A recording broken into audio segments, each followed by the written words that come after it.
Tony Dungy is a Jackson, Michigan native, former Golden Gopher, and a Vikings defensive coordinator, also two-time NFL Coach of the Year, and a Super Bowl winning coach with the Indianapolis Colts, also won a Super Bowl with the Pittsburgh Steelers, and a member of the Pro Football Hall of Fame. Tony is HOF, and on that steamy and very special 2016 day for Tony Dungy, part of his Hall of Fame speech included this. You know, I'm now the 10th Steeler from the Super Bowl 13 team to be enshrined. But you could have won a lot of money in '78 if you bet that I would be one of those 10. I remember making a tackle my rookie year and Dwight White asking in the huddle, "What's your name again?" Chuck Noll would play a huge, huge role in my life and teach me so much about the game of football. But in our first meeting, he said that even though we were now professionals and we're being paid to play the game, we shouldn't make it our life. There was more to life than just football. Then he went out of his way to teach me the responsibilities of being a head coach. That's Tony Dungy, HOF, chatting about Chuck Noll and the late Denny Green, and Tony joins us now.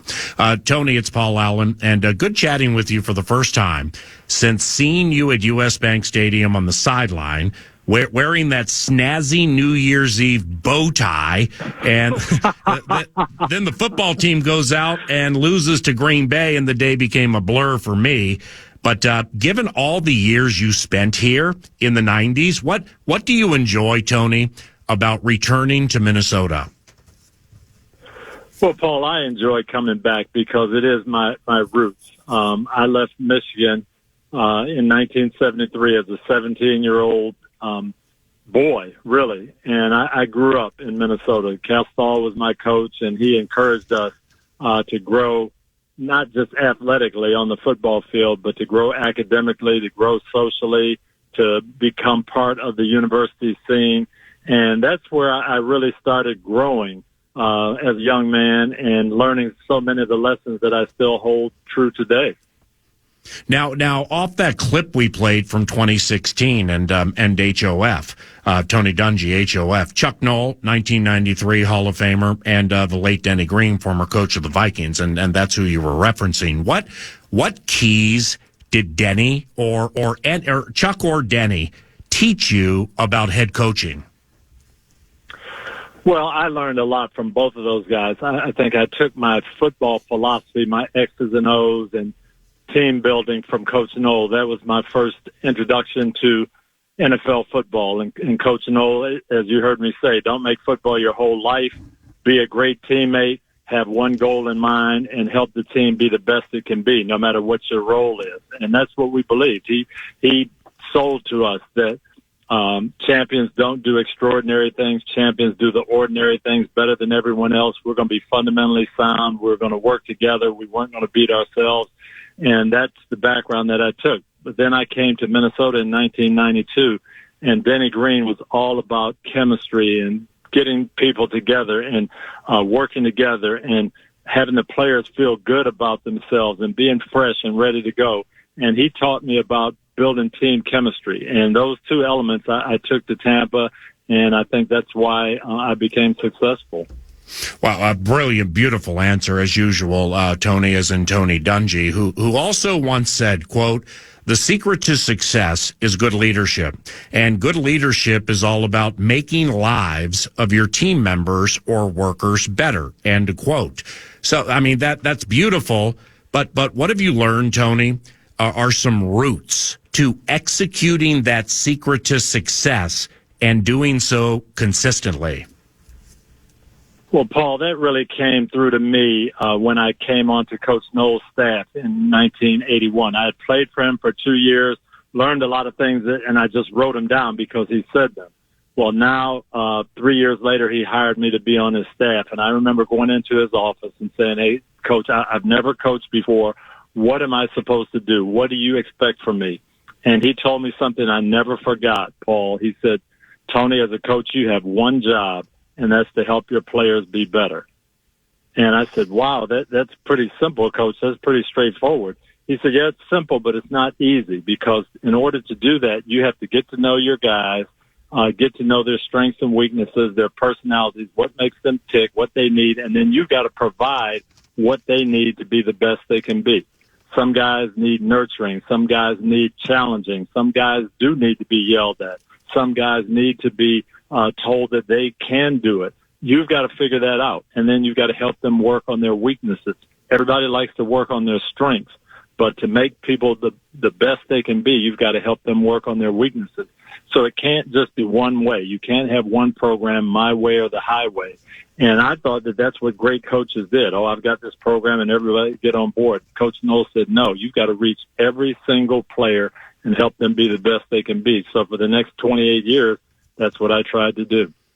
Tony also is with Football Night in America on NBC and Sunday Night Football. And off topic for a second, because I do want to talk about Arise with the Guys on April 20th, where Tony's going to be in town in just a couple of weeks. But Adam Schefter just tweeted that the Buffalo Bills are finalizing a trade to send Stefon Diggs to the Houston Texans for draft pick compensation.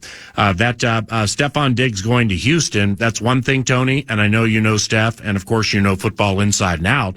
But I mean, at this stage of his career, to have been peddled twice, what do you think of that? Because he's super gifted and super talented, and I've had those tell me, along with like Adam Thielen, Amari Cooper, currently in the game, route running for Steph is 10 out of 10. Yet he keeps getting traded, and there seem to be problems every time he leaves. What do you think of all that?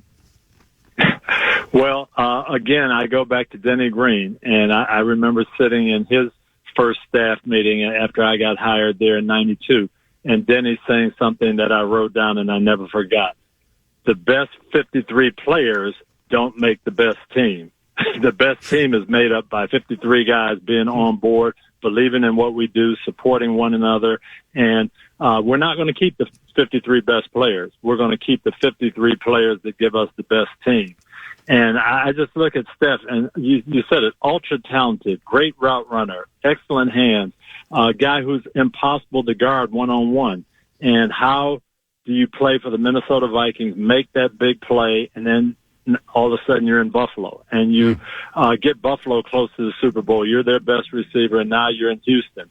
That says something. And I just hope Steph finds that niche that he's looking for in Houston.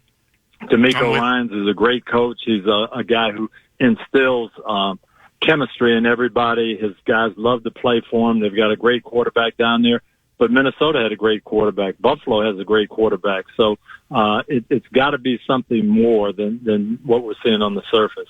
With you, and totally agree. Tony Dungy, HOF 9 to noon. And as I mentioned, Tony and myself and some others will be at Arise with the Guys, April 20th at Grace Church in Eden Prairie.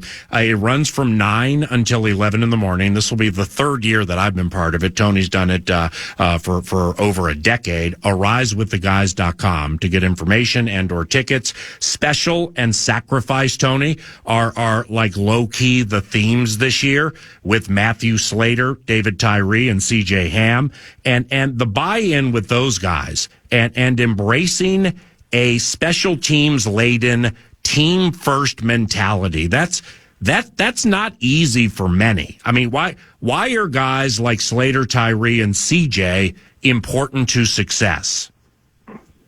Well, as we just talked about, what gives you the best team? It's 53 guys buying into the overall goal of winning and really ready to sacrifice their individual dreams, their desires, their personal goals for the benefit of the team.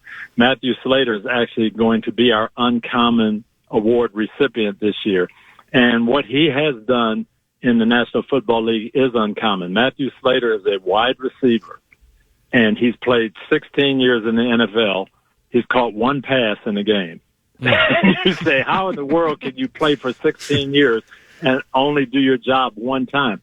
But no, his job was much more than that. His job was to make plays on special teams, to return kicks, to make tackles, to go out there and practice and help the other guys improve, to be a leader in the locker room. And he did it at a championship level. Bill Belichick said he was one of the most indispensable guys on the Patriot dynasty, and he only caught one pass in his entire career. That's uncommon. That's special, and Matthew's going to talk about that on that Saturday. And we are hoping many men, specifically those listening now, will come to a Rise with the Guys and bring friends. I mean, it's football, faith, family, funny moments, and things like that. What and with a Rise with the Guys, Tony, Grace Church, Eden Prairie, April 20th. What continually brings you back to the event? Why is it so important to you? I love coming to Minnesota, and I love sharing the word and helping people make their lives better. And this is really for young men. It's for them to see some of their heroes that they see on television on Sundays, on Saturdays at the University of Minnesota playing, and where they say, I want to be like them. I want to be like C.J. Ham. I'd love to play for the Vikings. And to have C.J. Ham talk about what it means and the experience, but then also say, you know what, there's more to life than that. And serving God and serving the Lord is super, super important. And it's such a big part of my life, not just getting the accolades on the field, but living for the Lord off the field. That is the most important thing, and that's what they're going to hear. I'm going to hit on that to close here in a second, but back to the secular of it all, so to speak. Once again, arisewiththeguys.com for more information. Tony, do you happen to remember a child named Marvin Harrison Jr. Running around when you coached his dad in Indy? Let me tell you a story about that, Paul. I learned from Chuck Noll that football is family, and we had what we call Family Saturday. When I played for the Steelers, you brought your kids out to practice. They got to see where their dads operated, and it was just one big happy family. We won 4 Super Bowls that way in Pittsburgh. So I go to Indianapolis. I introduce Family Saturday. Hey, we're going to have the kids around.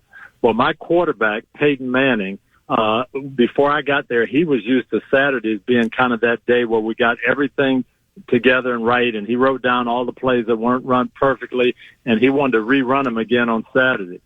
And now we've got all the kids out there. We're running around, and we're throwing balls to Marvin Jr., and Peyton is like, oh, we just don't have the concentration. Can we just leave the kids in the locker room? And no, we're not going to. Well, Marvin was one of those kids, and then Peyton eventually had twins, and his kids started coming, and it just became a family atmosphere. But Marvin Jr., I can't say that I knew he was going to develop into the best receiver in college football, but I knew he had some special skills as a 3 and 4 year old. Wow. So when you're like Junior, all right, because the father, Marvin Harrison, bookending Reggie Wayne, that was lethal. Then Dallas Clark, obviously, with the play action off edge. So, you got a nice offensive line, too. So you guys had it going on. But for like Marvin Harrison Jr., his dad had Reggie Wayne. So, is he a receiver that, it's only going to help if he has a complimentary guy to draw some attention? Or is he kind of Justin Jefferson-esque in that it really doesn't matter, just throw it up there and watch what happens? Well, I think Marvin Sr. was like that before we got there. He caught 140 balls. He had the record at one time, caught everything that came his way. But it wasn't until we got Reggie and Dallas and put Joseph Adai and Dominic Rhodes and everything together, that's when we won our championship. I think Marvin Jr. can be, and I think Justin Jefferson the same way. Yeah, they can catch 100 balls and they can be unguardable. But to win that championship, you got to have a lot of pieces to the puzzle. Tony, let's close it up like this. As you can tell from the previous answer, and you maybe already know it, Tony is a Christian, and there's a pastor, Tony, that I watch a lot of his sermons, and I have over the years. His name is Vodi Bakum, and Pastor, love Vodi. I love Vodi Bakum. So you probably know where I'm going here, but I want your answer to it. Pastor Vodi Bakum, when pressed why he chooses to believe the Bible, he didn't say, well, it's tradition because I was raised that way, or, hey, it works for me. Instead, Vodi shared, I choose to believe the Bible because it's a reliable collection of historical documents written by eyewitnesses during the lifetime of other eyewitnesses, reporting supernatural events that took place in fulfillment of specific prophecies, and claim their writings are divine and not of human origin. That's one of the most beautiful things I've ever watched, listened to, or read in my life. But for you, Tony, why do you choose to believe the Bible? It's very accurate, that quote by Voddie Baucham. And I think that as a Christian, that's the way it should be. Yes, I hear about it from my parents. Or I heard about it at service. It worked for me. But now I've got to investigate that. What does this Bible really say, and why can I believe it? Because it is accurate. It is reliable. It has been verified. So not only does it work for me, and not only have I seen the results, but I also know that many, many other people have read this same thing and said, yes, it is accurate because of all those proofs. Beautiful response. Can't wait to see you April 19th for the Uncommon Dinner and April 20th for A Rise with the Guys. Tony, God bless you. Thanks for always being so kind to me, specifically on the sidelines before games. And I'll see you soon at A Rise with the Guys, okay? Thank you, Paul. Can't wait. Looking forward to it. Hope we get a big crowd out there, especially young men. If you know some young men that really need to be inspired by some of their heroes, bring them out to Rise with the Guys that Saturday morning. It's going to be great. Thanks, Tony. Safe travels. All right. God bless. Thank you, Paul. Tony Dungy, HOF. And, we're most of the way through the plan for A Rise with the Guys 2024. And, we have, we not only have some interviews and some people speaking, but we have some entertaining sports related facets we think you will enjoy too. So, like Tony just said, arisewiththeguys.com to get information and or tickets 9 to 11 in the morning. So it doesn't take up too much of your Saturday. It is arisewiththeguys.com. Thank you very much, Tony. We segue to the Howl, to basketball with Radio VOX Alan Horton when 9 to noon continues on KFAN. We want to hear from you. Send us your draft-related talkbacks all day long. If you are selected as our draft talkback of the day, you'll win a pair of passes to the Miller Lite Vikings draft party. For a full list of details, head over to KFAN.com. Keyword contest. Draft coverage on the Fan is presented locally by Pep's Drafts House Pizza.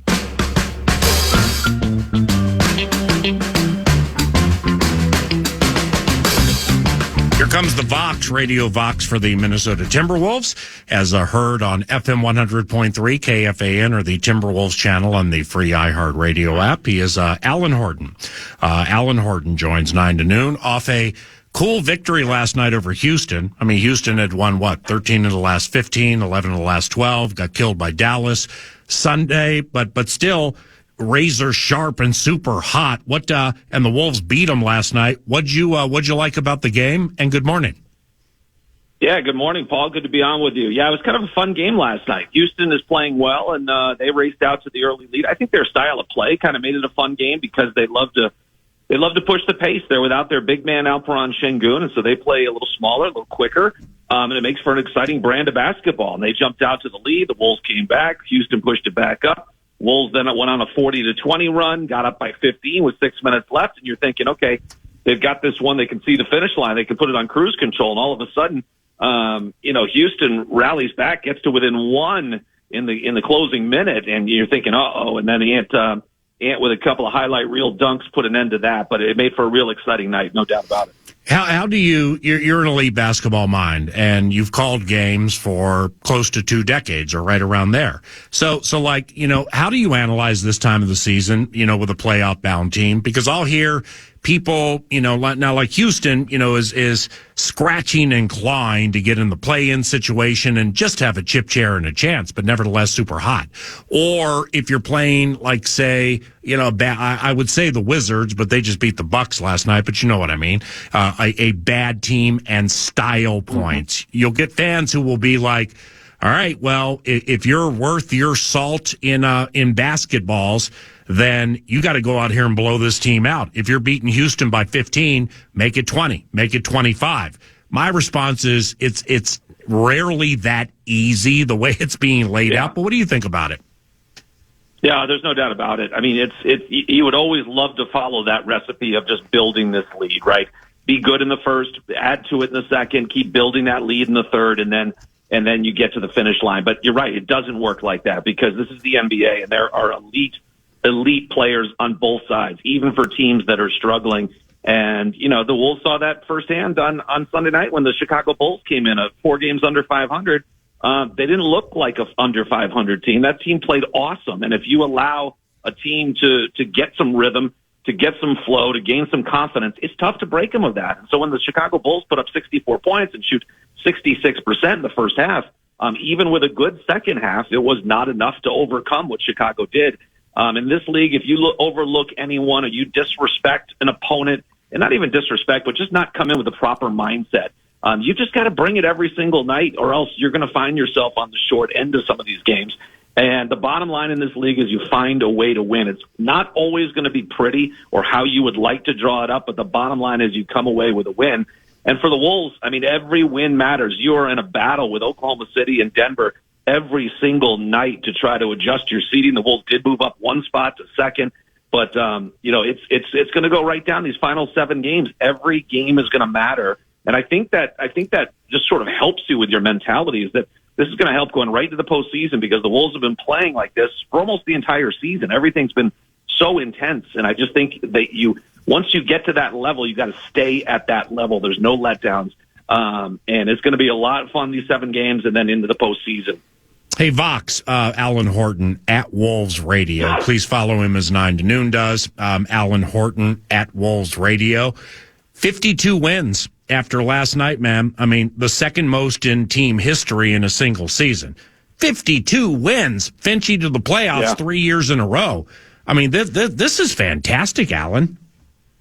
It really is, and especially coming after last season. I mean, it's basically the same group as last year, right? And to have this kind of a season, this kind of a turnaround, everybody kind of come together when it was more fractured last year and the maturity wasn't quite there. The way Rudy's played, the way Ant has developed, Cat being healthy for most of the year up until these last few weeks, it's just kind of all clicked. And I think you have to give Chris Finch and his coaching staff a lot of credit. I think you have to give Tim Conley in the front office a lot of credit. That's the symmetry they've got between front office, coaching staff, and players is the best that I've seen in my 17 years. And I think that pays huge dividends. Everybody's pulling on the rope together. And I don't care what sport it is. If you have people that are not pulling on that rope together, you're never going to get to where you want to go. And so it doesn't guarantee you're going to win a title or go deep in the playoffs, but you give yourself a chance. And I think that's just what's been most impressive to me, is that everything is kind of working in concert with one another. And it's led to the second best season in franchise history, and they're not done yet.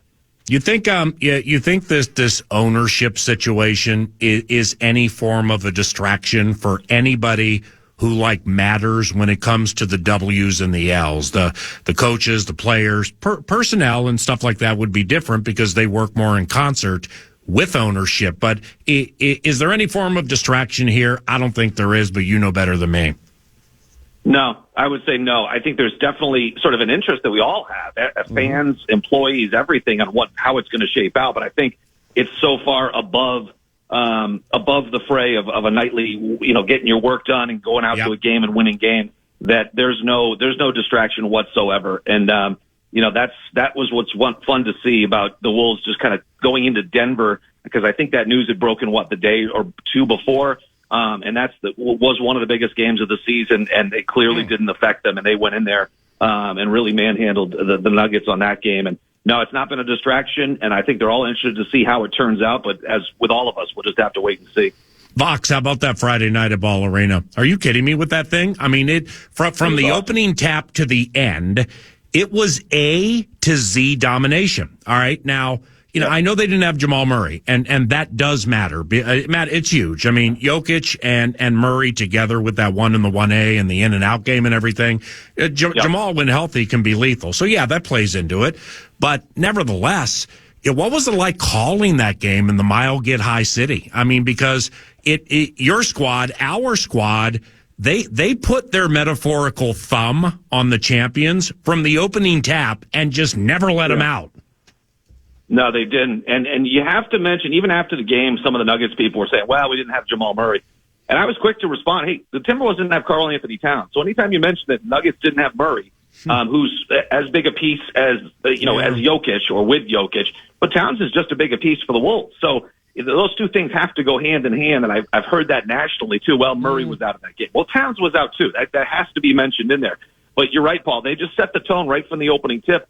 That place can get loud. And it didn't get loud almost the entire night. And I thought a real underrated moment was when they called that flopping call, a delayed flopping call on Rudy Gobert. And the Timberwolves were really upset about it. Rudy had to be calmed down.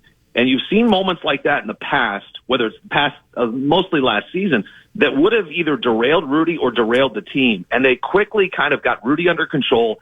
And Rudy said afterwards, it might have been a blessing in disguise because it got me really super hyper-focused. And the Wolves got back to work, and they moved on to the next play, and they built that lead up to 20-plus points. Beautifully said. Now, against the Rockets last night, it's one thing that I found myself appreciating is, like we said earlier, okay, the Rockets are young, down Shengun. It's racehorse basketball. I mean, it's up and down. They're trying to get to 130. Then they play good teams and the scores are lower. So it's a life lesson for them. But nevertheless, good teams, professional teams that have higher aspirations than winning in the first round of the playoffs. That's how they dispatch of hot young teams like Houston. And, from last Friday against Denver and the champs and what they did there, really a couple of Tuesdays ago, how they held their own with the champs and lost despite a depleted roster lineup. And then what they did Friday at Ball Arena, and then dispatching of a hot, young, fast team in super professional fashion, or professional fashion. That was eye-opening to me. What about you?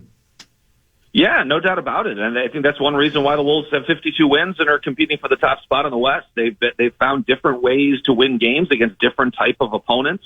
To go into Denver and win, to go into Boston and almost beat the Celtics and take them to overtime on the second of a back-to-back. There have been a lot of moments this year where they've risen to the occasion and handled all different types of foes. And, Houston was running, but in the end, the Wolves finally found a way to solve things. And that's where Chris Finch and his staff, I think, do such a wonderful job of just adjusting on the fly, and having a good game plan. And if that game plan needs to be tweaked or adjusted, they're not stuck in their ways where they're going to try to jam this square peg in a round hole. They'll make their adjustments on the fly. And they had to do that a little bit against Houston. They had to do that against Chicago. And to Chris Finch's, this is another reason why I hate to just talk Chris Finch all the time, but, admitting after the game, as a Chicago game, that they probably should have done some things differently or made some changes earlier. But that pays huge dividends amongst the players because he'll just say that to the team, and they've got to trust in him that, okay, our coach is owning up to this. Hey, we can do the same kind of thing. It just pays dividends in the long run. When you've got that trust and someone who's willing to admit some mistakes, I think that goes a long way. And it has shown like you said, in the way they've beaten different types of teams this year. That's so awesome you said that, Alan, because it causes me to hearken to earlier in the season where, multiple times, but one time super direct with Finch, talking about Edwards, and, we've heard him say, hey, the ball got too sticky and we lost. Hey, the ball got too sticky and we lost. That means somebody, Anthony or whomever, is ball hogging and trying to do it on their own. Okay, but when he mentioned, a month and change, maybe 2 months ago, that Anthony's maturity level during certain parts of games needs to improve. And the media runs right to Ant, and like Finch said this, and that's a good job by the media. And Anthony's like, he's right. We talk about it. He's right. I love him. When I've just learned working next to pro sports as long as we have, when Alan, when you're able to be the boss and the surrogate dad and the surrogate big brother, you're amazing. I mean, that is so hard to accomplish, specifically with your superstar like Ant, but Chris does it. Yeah. No, that's huge. That's everything in today's sport, especially when those star players are making sometimes, 4, 5, 10 times as much money. And a lot of stars don't think that they have to listen to players and to coaches, and that they're only accountable to themselves. If you can toe that line between, being the coach, and trust me, I've been in practices and shoot-arounds where, Chris Finch will lay into them if they're not playing up to the standards that they've set for themselves. He'll hold them accountable, and then he'll also be able to, he's got that respect amongst them that he can pull them aside and have a moment and connect with them on a family level, a personal level, but also be their head coach and get on them when they need to get on. And I think Ant has always recognized him specifically as a young superstar in this league. I think he's always recognized that, A, he needs help, he needs his teammates around him, and he needs a coaching staff. He can't do it all himself. And I think he's learned that from a really early age, which bodes really well, and it bodes for the team's success because that philosophy has led to this team winning 52 games, and it's been a steady improvement for him over his first 4 years. And that mindset for him to be great, but also know that I need to be coached. I need someone like Chris Finch, and I need my teammates. I need Towns. I need Rudy Gobert and all the other pieces around him to make it all work. And I think that bodes really well for this team going forward because I think there are some players that have come through the NBA, and you can pick out some names that say, you know what, I just want my own team. I want to average a triple-double a season. Maybe we'll only win 30 games, but I want to be the man. You can be the man and still have a really good team if you've got the right mindset, and Ant's got that. Alan Horton, Wolves Radio Vox, at Wolves Radio via Twitter or the X machine, at Wolves Radio, Alan Horton. Time for two more. How important is it they get the 1 seed? I mean, is it uber important or could you not care less, or why is it important? It's a good question. I don't think you have to have the number 1 seed. I think Same. what is next up, they check the play-in box, they check the top 6 box.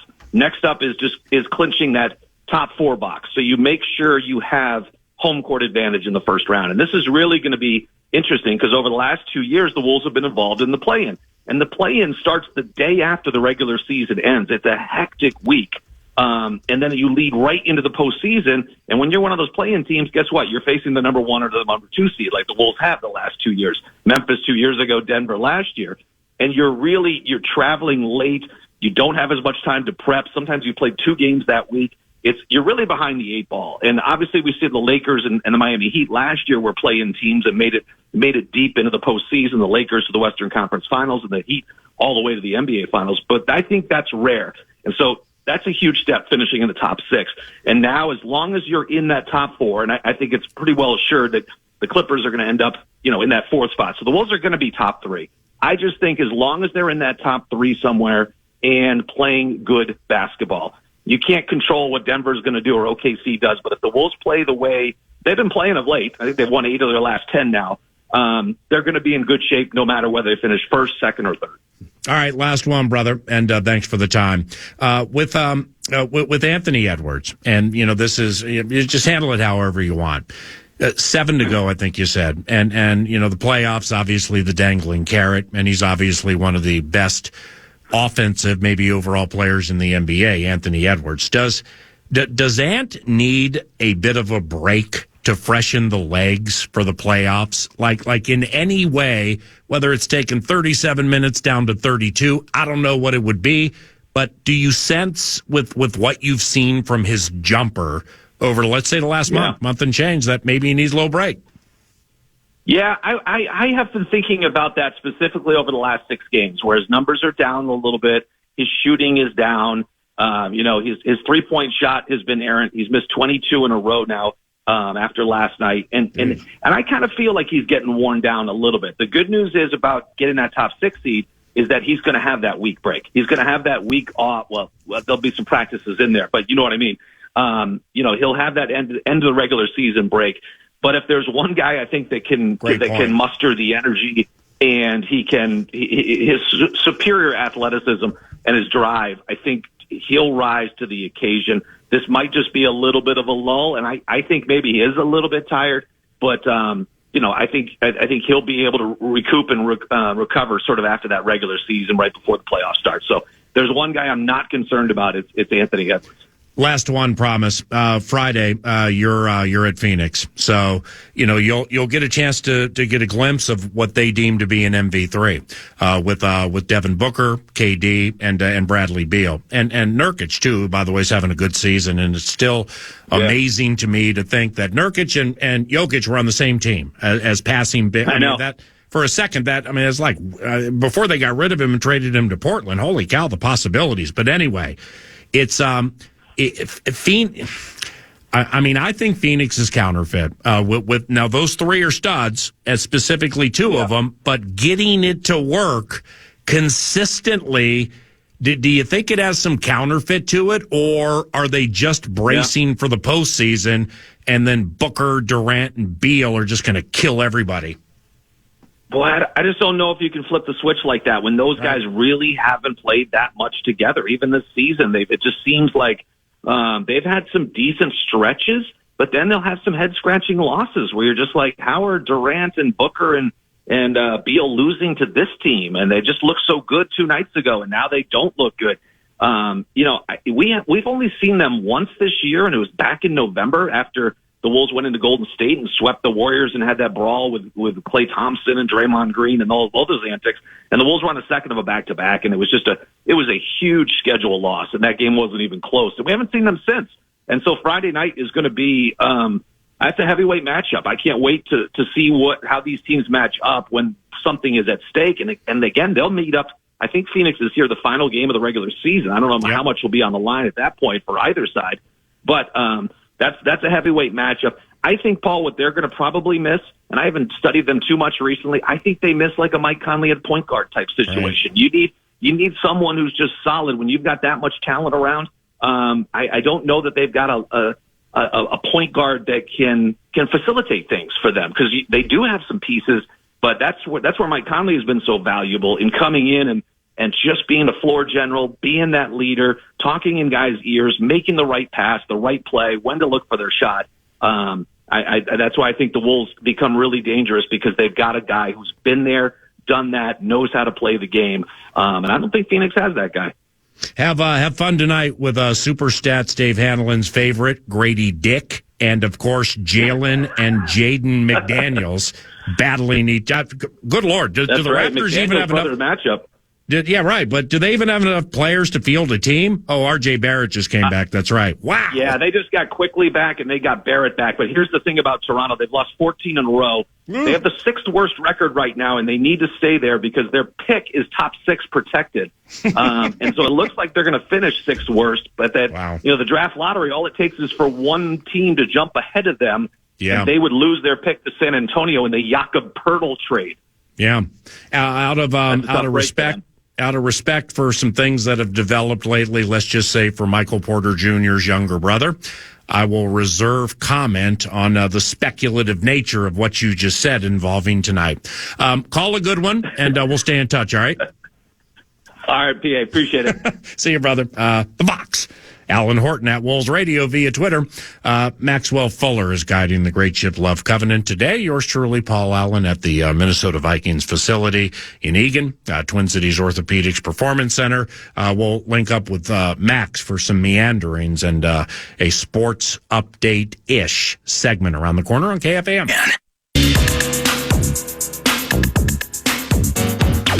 I don't know what you have up your tattered sleeve for Max's meanderings. Otherwise, sports essentials. Otherwise, the sports update on AM 1130, the flirty 1130, AM 1130, KFAN, where in Amsterdam it's 69 and smoky, and that's your fan traveler's forecast, or News du Nord, whatever you want to call it. I don't know what you have up your tattered sleeve. But the Milwaukee Bucks found a way to lose to the Washington Wizards last night. What? Are you freaking kidding me with that? I didn't even see that. Yeah, and I just looked at the box score. I ain't gonna, I don't make it a habit of watching Jordan Poole related games. But like on the any given Sunday bit or any given Tuesday or whatever, copyright Jermaine Wiggins, I just found it amusing at this stage of the equation. The Washington Wizards actively seem to be trying to lose games, like Toronto tonight here at Target Center.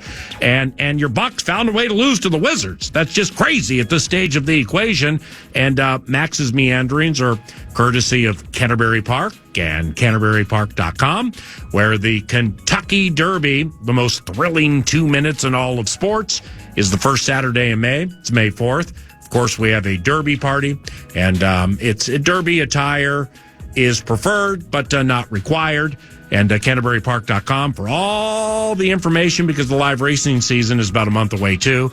And they're racing at Canterbury Park, and they're racing with Maxx's Meanderings, and here they are.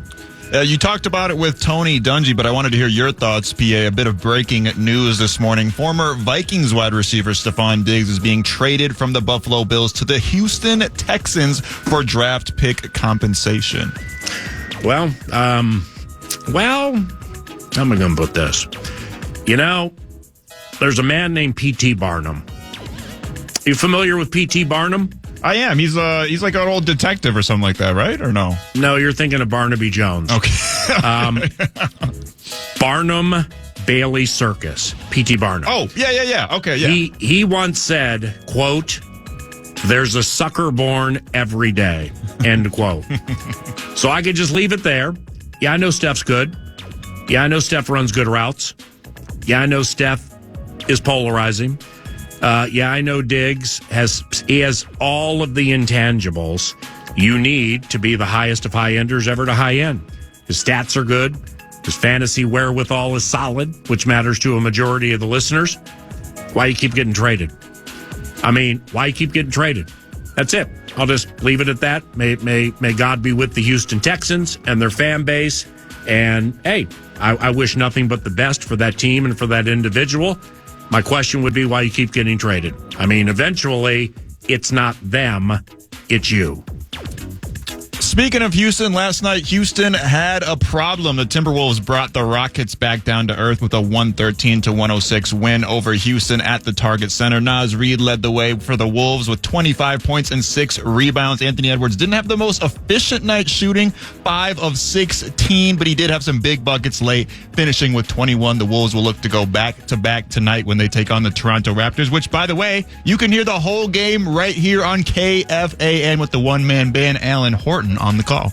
Yep, and we thank Alan for joining us, the VOX, earlier in the radio show, in fact, the previous segment.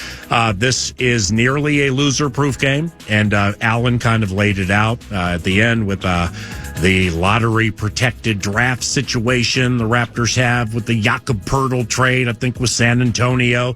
So what do they do to be professionals and, give their fan base and their Billies and Johnnies and Christies and Susies and Antoines and Tamikas and every fan who pulls for, they got like game-worn Tracy McGrady's and Vince Carter's from back in the day. How are you servicing them? Well, how are you serving them? They're not. They've lost 14 in a row. They don't want to lose that pick. 3/4 of their lineup, nobody has heard of, and that would include those who follow it daily like me. And the Wolves should win tonight and get their 53rd victory, which would be, I believe, the most in a single season in the history of the Howl. In Wolves adjacent news, the OKC Thunder lost to Joel Embiid and the 76ers 109-105 last night. Embiid put up 24 points, 6 rebounds, and 7 assists in his first game back in 8 weeks after dealing with a meniscus injury. Meanwhile, the Nuggets won a close contest against the Spurs 110-105. Quite a battle between Jokic and Wemby. Check out the highlights if you haven't. It's really cool to see. With OKC's loss and Denver's win, the Wolves now occupy the 2nd seed in the West, just sitting half a game behind the Nuggets for first place. I'm tripping. Wolves got their 52nd victory last night, second most in the history of the team. The team record is 58, 0-3 and 0-4. So, they've recorded 50-plus wins in a season, I believe, 5 times. But, 52 to get up there to 59, it could happen. They'd have to win, I think, the rest of their games or maybe lose one. But 58, the 03, the MB3. MB3 was Spree, Sammy C, NKG, and Wally. That team was 58-24. But regarding Embiid, he had some clumpability to him early in that game, but he's coming off maybe a surgery, but certainly a longer type layoff due to injury. And I was just like Philadelphia has a puncher's chance, maybe more than that, to get to the NBA Finals.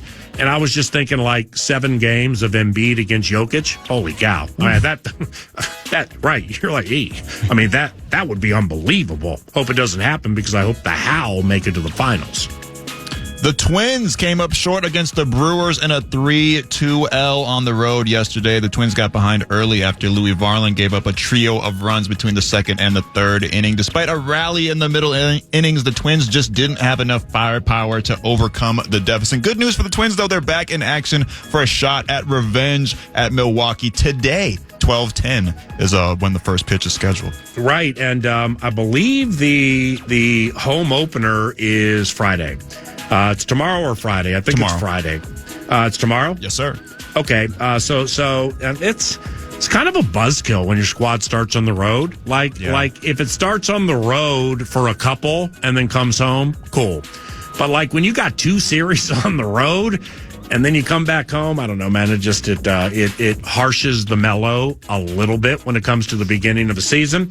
And quite honestly, what more to rev the juices, put the hard in the hard ball because you're so excited, than having the Washington Guardians in town for your home opener. I mean, Drew Soren, Steven Strasburg, Denard Span, go crazy. That's going to be a life changer tomorrow at 3:10.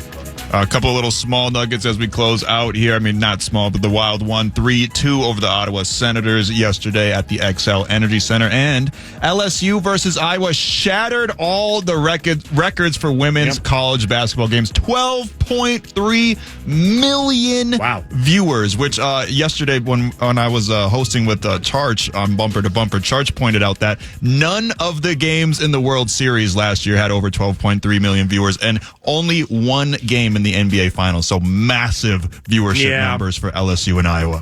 Yeah, I mean, World Series is sporting immortality. What took place Monday is not. Okay, and I'm not trying to be harsh here. I think that's a low hanger taken by the Friday Football Feast co-host. Because, I mean, it's not every World Series game is promoted the way Caitlin Clark and Angel Reese was with the ring bit from the year before and the flash into the face and everything. So I was one of them, and I liked it and I loved it. And like a tweet somebody had recently, like, I'm no expert, but has the women's college basketball game, been this fast or this physical for like how long? I was like that too, because I just don't watch it that much. So I loved it. I just don't understand why people always, not always, but, they'll find something and it's good. And then they got to find something on the other side and tear it down. Who freaking cares how many people watch the World Series in comparison to Iowa and LSU? Yeah, whatever, man. All right. Appreciate you. We got some talkbacks, some draft-related talkbacks around the corner. And if yours is chosen by Maxx's Meanderings, then you will win tickets to the Miller Lite Draft Party. And you go ahead and set up those draft-related takes and talkers via the free iHeartRadio app and the microphone, which is super easy to find. And we'll listen to some around the corner. Thank you, Maxwell. I'm Paul Allen from the home of the Minnesota Vikings in Eagan, Minnesota, FM 100.3, KFAN.